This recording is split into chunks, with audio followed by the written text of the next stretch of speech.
আমি চলে যাচ্ছি এবার আফনান ভাইয়ের কাছে, এবং আফনান ভাই আমাদের সাথে আজকে উপস্থিত আছেন এই মুহূর্তে দারুণ দুটো ঘটনা নিয়ে। আমরা এখন প্রথম ঘটনাটি শুনে আসবো তার কাছ থেকে। এক সেকেন্ড। আসসালামু আলাইকুম রাসেল ভাই, সবাইকে শুভেচ্ছা। আশা করি সবাই ভালো আছেন। রাসেল ভাই, আজকে যে ঘটনাটা আমি শেয়ার করব সেটা আমার এক সিনিয়র বড় ভাই আমাকে বলেছেন। ওনার বাবার সাথে ঘটে যাওয়া ঘটনা। ওনার বাবা 1982 সালে রেলওয়ের প্রকৌশলী হিসাবে যোগদান করেন। তো যোগদান করার পর তখন মানে আমাদের ওই সময়টাতে বাংলাদেশের রেলওয়ে আজকে যেরকম ডেভেলপড, ওই সময় কিন্তু এতটা ছিল না। তো ওই সময় বাংলাদেশ সরকারের তরফ থেকে, তৎকালীন সরকারের তরফ থেকে বেশ কিছু প্রজেক্ট হাতে নেওয়া হয় রেলওয়ের ডেভেলপমেন্টের জন্য।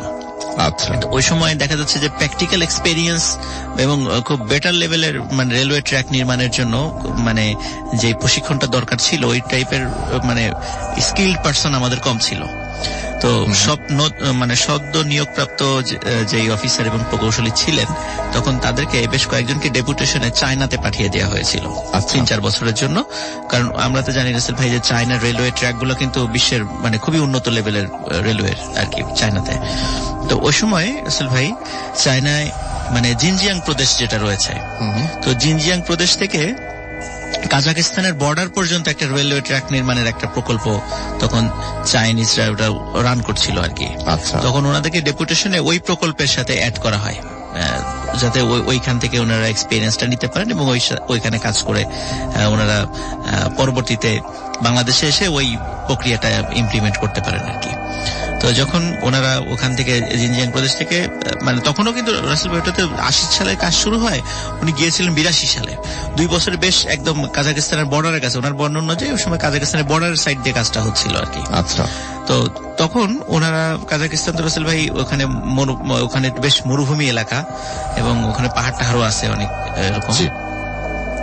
তো ওখানে ওনারা যেখানে থাকার যে জায়গাটা আর কি, ওখানে তো রাসেল ভাই মরুভূমি বিদ্যুৎ ওইভাবে বাড়িঘর করা যায় না। ওখানে বিশাল ওই টিমের মধ্যে ওই যেগুলো ওই যে আমরা অনেক সময় দেখি না যে গাড়ির মধ্যেই থাকা সবকিছুর ব্যবস্থা, ক্যারাভান বলে যেগুলোকে। তো যারা অফিসার র্যাঙ্কে ছিল ওনারা এরকম ক্যারাভানে থাকতো, এক একজনের এক একটা ছোট ছোট। আর যারা শ্রমিক বা একটু নিচের পদে চাকরি করতো ওনারা তাঁবুতে থাকতেন আর কি। তো এরকম করে ওনারা কাজ বেশ আগাচ্ছিলেন খুব ভালো মতো, কোনো সমস্যা হচ্ছিল না। তো এর মাঝে কি হলো রাসেল ভাই, ওনারা কাজ আগাতে আগাতে একটা জায়গায় এসে একটা ছোট মানে টিলা থেকেও ছোট একটা মানে উঁচু একটা জায়গা, ওটা আমরা একদম ছোট পাহাড় বলতে পারি আর কি, কিন্তু টিলা থেকেও সেটা ছোট, ওটা পাহাড়ও বলা যায় না, টিলাও বলা যায় না। ওটা ছিল রাসেল ভাই একদম মানে নিরেট পাথরের একটা পাহাড়। আচ্ছা, এখন মানে যে মেইন প্রকৌশলী যিনি ছিলেন, তো উনি বললেন যে প্রথমে চিন্তা করলেন এটাকে টানেল করে এর ভিতর দিয়ে নিয়ে যাওয়া যায় কিনা রেলওয়ে ট্র্যাকটা। তখন মেইন প্রকৌশলী বললেন যে না, এটা পাহাড় যেহেতু এটা খুবই ছোট, তো টানেল করাটা এটা একটা ব্যয়বহুল কাজ হবে, এর থেকে বেটার হয় আমরা এই ছোট ইটা আমরা ডিনামাইট দিয়ে এই মানে পাহাড়টাকে এখান থেকে সরিয়েই ফেলি, এতে একদমই ছোট, তাই এটা আহামরি ওরকম কোনো সমস্যা হবে না। জি। তো উনি এই সবার সাথে মানে পরামর্শ করে এই সিদ্ধান্ত নিলেন যে সবাই এর সম্মতি দিলেন, হ্যাঁ ঠিক আছে, সিদ্ধান্তটা মানে ঠিক যে আমরা এটা টানেল নির্মাণ করা এটা ব্যয়বহুল এবং সময় সাপেক্ষ হবে, এর থেকে বেটার হয় আমরা কয়েকদিনের মধ্যে এটা সরিয়ে ফেলি। তো আসলে ভাই যখন ওনারা এই প্রকল্পটা মানে যখন এই পাহাড়ের কাছে ওনারা এসেছেন কাজ করতে করতে, তো ওই দিনের মতো কাজ মোটামুটি সমাপ্ত। তো রাসেল ভাই রাতের বেলা মানে ওই যিনি আঙ্কেল আর কি, ওনার নাম সঙ্গত কারণে বলছি না, যারা রেলওয়ে চাকরি করেন হয়তো অনেকেই ওনাকে চিনে থাকবেন। এখন যদি উনি রিটায়ারমেন্ট টিকেছেন রাসেল ভাই, উনি সপরিবার এখন কানাডাতে থাকেন। তো উনি যেহেতু ওই ইসের মধ্যে মানে টোটাল ওই টিমের মধ্যে একমাত্র মুসলিম ব্যক্তি ছিলেন, তো উনি রেগুলার ওই মানে সালাত আদায় করতেন। দেখা যাচ্ছে যে ক্যারাভানের ভিতরে উনি সালাত আদায় করতেন। তো একদিন উনি রাসেল ভাই যখন সালাত আদায় করছেন ক্যারাভানের মধ্যেই রাতের বেলা, তখন হঠাৎ ওনার কানে ফিসফিস শব্দ ভেসে আসলো। ফিসফিস শব্দে ওনাকে বলছে, কে যেন বলছে যে এখান থেকে চলে যাও, বারবার একই কথা বলছে, এখান থেকে চলে যাও। কিন্তু উনি চিন্তা করছেন কি ব্যাপার, মানে হয়তো বা ওই সারাদিন কাজ করেছে, এটা মনের ভুলও হতে পারে, উনি এরকমটা মনে করেছিলেন। আসলে উনি যখন রাত্রে ঘুমালেন, তো গভীর রাত্রে হঠাৎ উনি ফিল করলেন ওনার গাড়িটা মানে যে ক্যারাভান যেটার মতো ছিলেন আর কি, ওটা মানে একটু দুলছে, ডানে বা একটু দুলছে। তো উনি চিন্তা করলেন যেহেতু মরুভূমির কাছে কারণ রাতের বেলা হয়তো মরুভূমিতে একটা তীব্র বাতাস হতে পারে, তো যার কারণে হয়তো বাতাস এরকমটা হতে পারে। তো উনি এটা এরকম মানে চিন্তা করলেন এবং উনি আর তেমন কিছু এর বাইরে আর কিছু চিন্তা করেন নাই। সকালবেলা রাসেল ভাই ওই যারা অন্যান্য ওয়ার্কার এবং আদার্স যারা অফিসার ছিলেন, তো ওনারা তাকে বলছেন, তুমি রাতের বেলা গাড়ি নিয়ে কোথায় গেছিলা? উনি বলেন, রাতের বেলা আমি গাড়ি নিয়ে কোথায় যাবো, এখানকার রাস্তাঘাট তো আমি চিনি না, আর গাড়ি নিয়ে যাওয়ার তো প্রশ্নই আসে না। বলে, না, রাতের বেলা তোমার গাড়িটা এখানে ছিল না। বলে, রাতের বেলা তো আমি ঘুমিয়েছিলাম।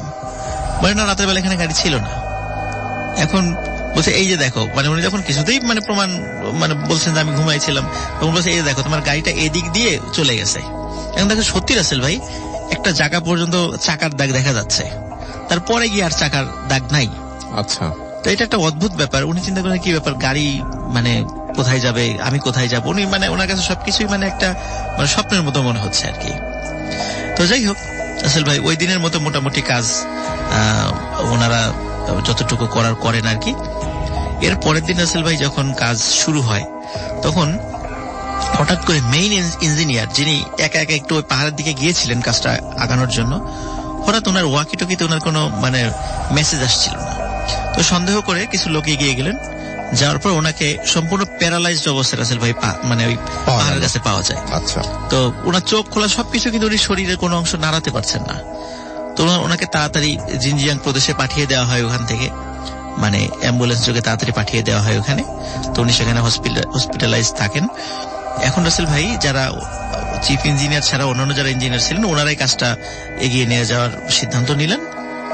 এখন রাসেল ভাই যখন ওই পাহাড়ের গায়ে ডিনামাইটটা ফিট করা হয় এবং বেশ অনেক দূর থেকে ওই ডিনামাইটের বাটনটা মানে প্রেস করা হয়, আচ্ছা, একটা মানে নিরাপদ দূরত্ব থেকে, তখন ওটা বিস্ফোরিত হলে ওই পাথরগুলা ভেঙে পড়ে আস্তে আস্তে সরানো হয় ক্রেন দিয়ে, তারপর এভাবে আর কি টানেলটা তৈরি হয় কি প্রাথমিক পর্যায়ে।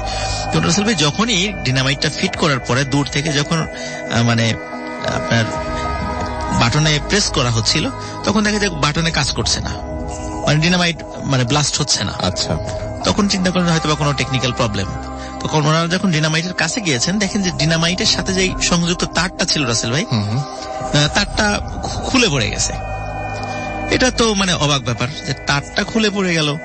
তা আবার ওনারা তারটা জোড়া দিয়েছেন, জোড়া দেওয়ার পর আবার পিছনে ফিরে গিয়ে মানে বাটন প্রেস করেছেন। তারপর দেখেন রাসেল ভাই কাজ হচ্ছে না। আবার ওনারা গিয়ে দেখেন আর একটা তার খুলে গেছে, কারণ একাধিক মানে ডিনামাইটটার একটা না, বিভিন্ন জায়গায় কয়েকটা ফিট করা থাকে, যে মানে মেইন তারের আর একটা খোলা। তখন ওনারা ওটাও জয়েন করেন। তারপর আবার পিছনে ফিরে আসেন। ফিরে আসার পরে আবার যখন বাটনে প্রেস করেন, দেখেন তাও কাজ হচ্ছে না। আবার কাছে গিয়ে দেখে আবার আর একটা তার খোলা। তো রাসেল ভাই যখন এই ধরনের অদ্ভুত ঘটনা ঘটতে থাকলো, তখন সবার মনের মধ্যে একটা সন্দেহ সৃষ্টি হলো যে আসলে হচ্ছেটা কি, এমন তো হওয়ার কথা নয়।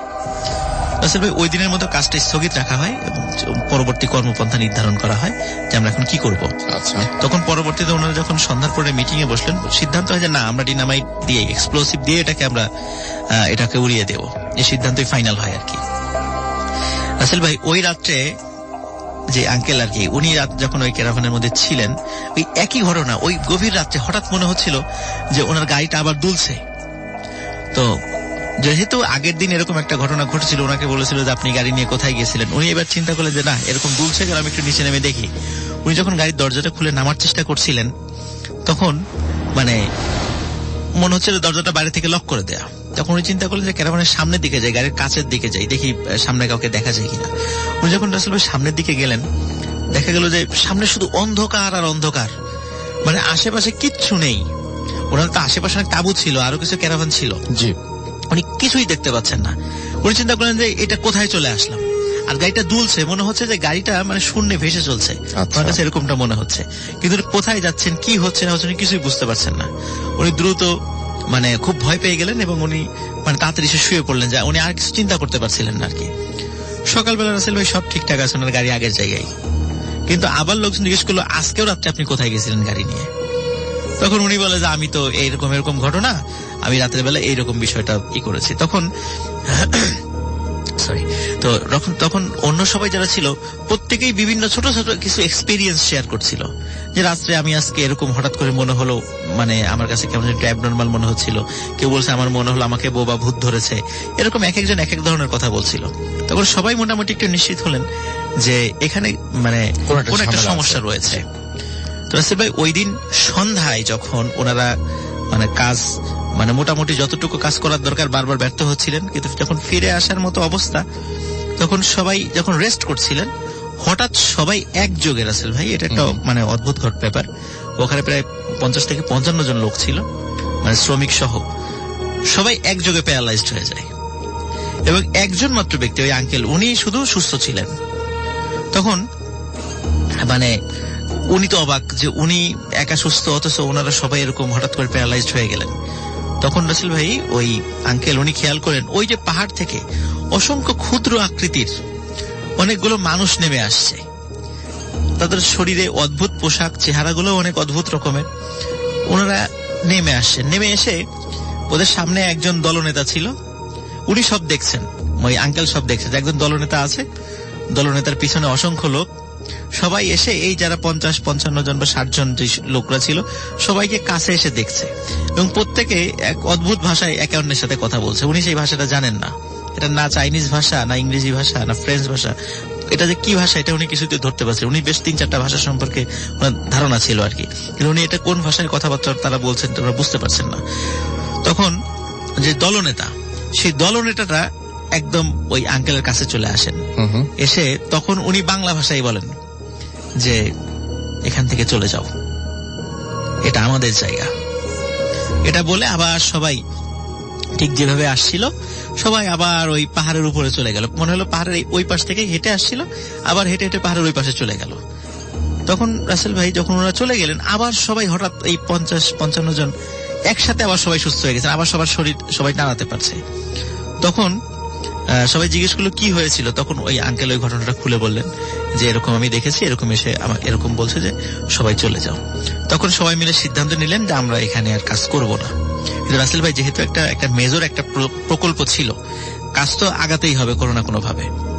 তখন মানে যেই পর্যন্ত রেলওয়ে ট্র্যাকটা নির্মিত হয়েছিল, ওইখান থেকে প্রায় 5 কিলোমিটার পর্যন্ত পিছন দিকে আবার খুলে ফেলা হয়। সেটা সে 5 কিলোমিটার পর থেকে আবার ওই পাহাড়ের থেকে আধা কিলোমিটার দূর দিয়ে নতুন করে ট্র্যাক বসানো হয়। স্টিল নাও রাসেল ভাই ওই রেলওয়ে ট্র্যাকটা মানে সম্প্রসারিত হয়েছে। আমি যখন ওই ঘটনাটা শুনেছিলাম রাসেল ভাই, আমি তখন উইকিপিডিয়াতে এবং নেটে আমি সার্চ দিয়েছিলাম এবং দেখেছি সত্যি ওই সময় ওই 80-র দশকে ওই আপনার কাজাকিস্তানের ওই রাস্তার একটা সম্প্রসারণ কাজ হয়েছিল, ওটা ডিটেলস এই বর্ণনা আছে। তো রাসেল ভাই উনি যখন পরে দেশে চলে আসেন, বাংলাদেশের কিন্তু অসংখ্য মানে রেল লাইন পরবর্তীতে যে ডেভেলপড হয়েছে ওই আঙ্কেলের হাত দিয়ে অনেকটা হয়েছে আর কি। এখন উনি রিটায়ারমেন্টে চলে গেছেন।